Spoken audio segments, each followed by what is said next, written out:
Syrian Arab Army eliminates terrorists, most of them non-Syrian, in Damascus countryside, Al-Qunaitira, Aleppo and Latakia. Iran and Russia affirm that the USA has taken the step of combating terrorism on the basis of double standards.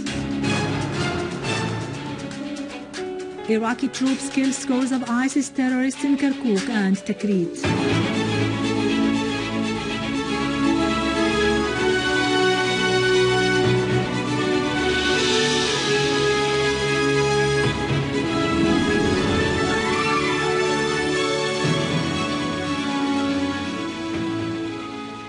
Good afternoon, ladies and gentlemen, and welcome to our news for today.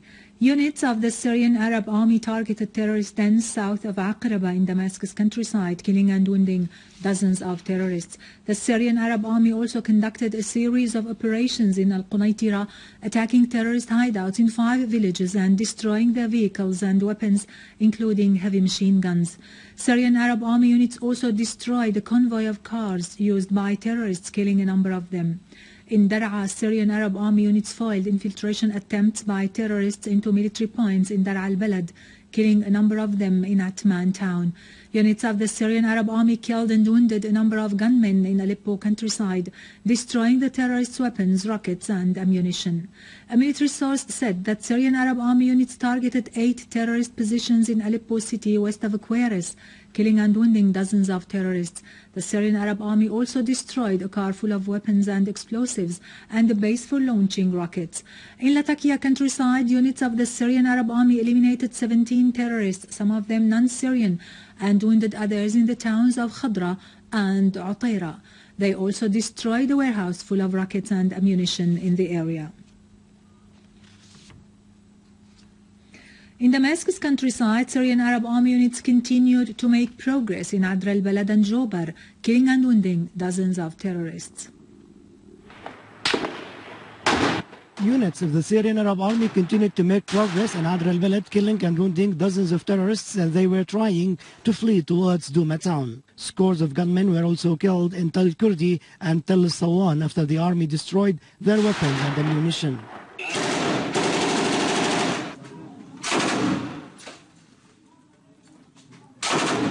In Jobar, army units attacked terrorist positions and dens, killing and wounding dozens of them.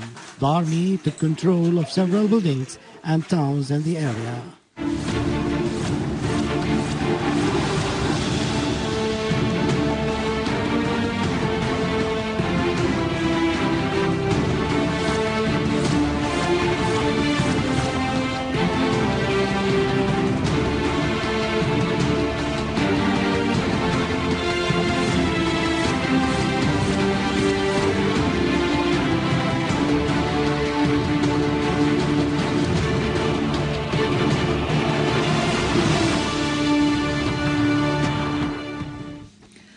Within the framework of combating terrorism, the USA and its allies have raided ISIS headquarters and gatherings in Al-Boukamal in DeirEzzor countryside at dawn today. A source in Al-Boukamal said the raids targeted the industrial town and other sites in the city. No details on the losses among the terrorists have been reported. In Aleppo, our news correspondent has meanwhile talked of airstrikes launched by the aircraft of the US and its allies on the area surrounding Ein-Arab in Aleppo northern countryside.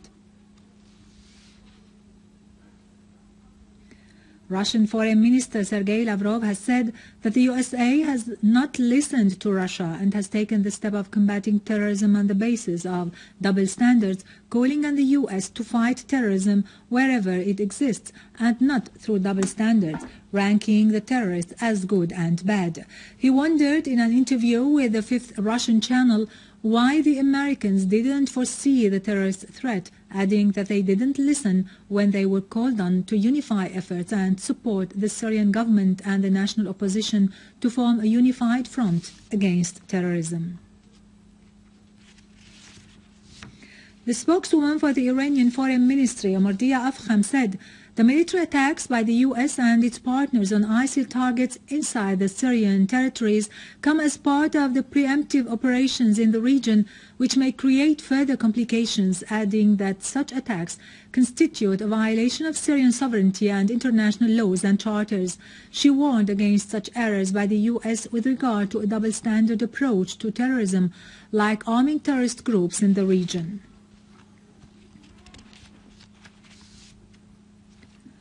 During his meeting earlier today with UN Secretary General Ban Ki-moon, Iranian President Hassan Rouhani criticized the US and its allies' airstrikes on ISIS positions in Syria, describing them as illegal because they were carried out without Syria's approval or the UN Security Council's permission. Admitting rather late the danger posed by terrorism in Syria that has been invading the country for about 4 years now, the UN Security Council has included more than 12 terrorists, including French and Saudi nationals, on the black list for collecting funds and recruiting men in favor of terrorist organizations in Syria, Iraq, Afghanistan, Tunisia and Yemen. According to the sanctions, embargo is to be imposed on weapons and travel, and the assets of the persons involved are to be frozen. The list includes an ISIS leader in Syria of an Iraqi nationality. He was an assistant of terrorist Abu Mus'ab al-Zarqawi, al-Qaeda leader in Iraq.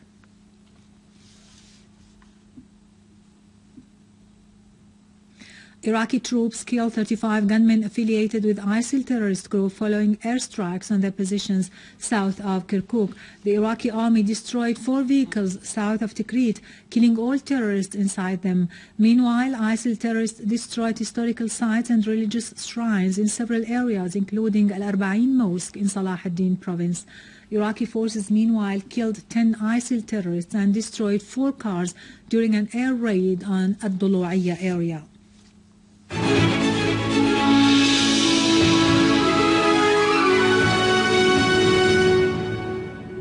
Welcome back.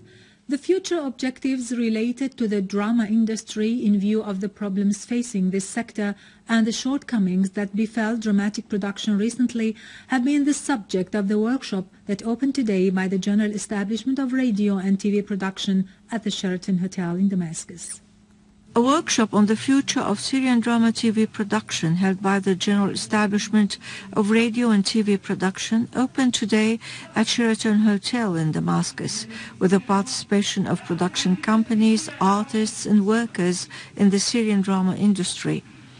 Addressing the workshop, Information Minister Omran Azabi referred to the present need of such activity in order to outline the future objectives related to the drama industry in view of the problems facing this sector.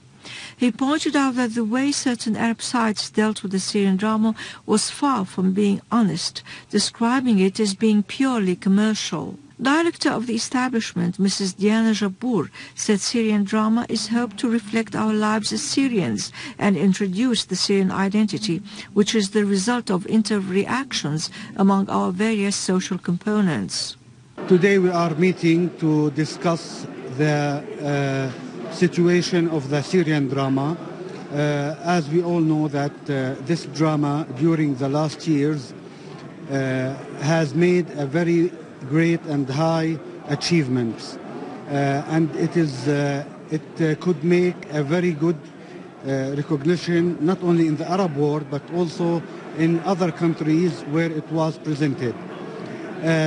Today, due to the circumstances that Syria is facing today, new responsibilities, new challenges are facing the Syrian drama and the people who are involved in this industry.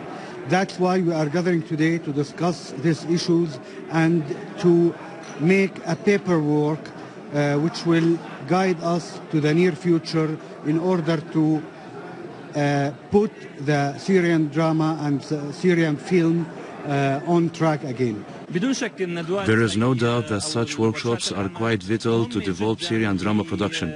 Practical steps are needed to implement the mechanisms that will result from it. The two-day workshop discusses 4 axes that have hindered the progress of the Syrian TV drama production and the shortcomings that befell it recently, as well as the message and values it is supposed to promote, in addition to the ideas that may support it to make it deeper and ensure its spread on a wider scale. Finally, the cultural activity sponsored by the General Directorate of Museums and Archaeology was launched today in Ebla to commemorate the 50th anniversary of discovering Ebla Kingdom. The activity will host a number of lecturers and experts in archaeology and historical sites with the participation of Italian researchers via Skype service. With this, we conclude our news for today. Thank you for watching. For more details about Syria and the region and to view this bulletin again, you can always visit our website in English, syriaonline.sy. Now to latest business and market news with Vani Genjan, but after a short break.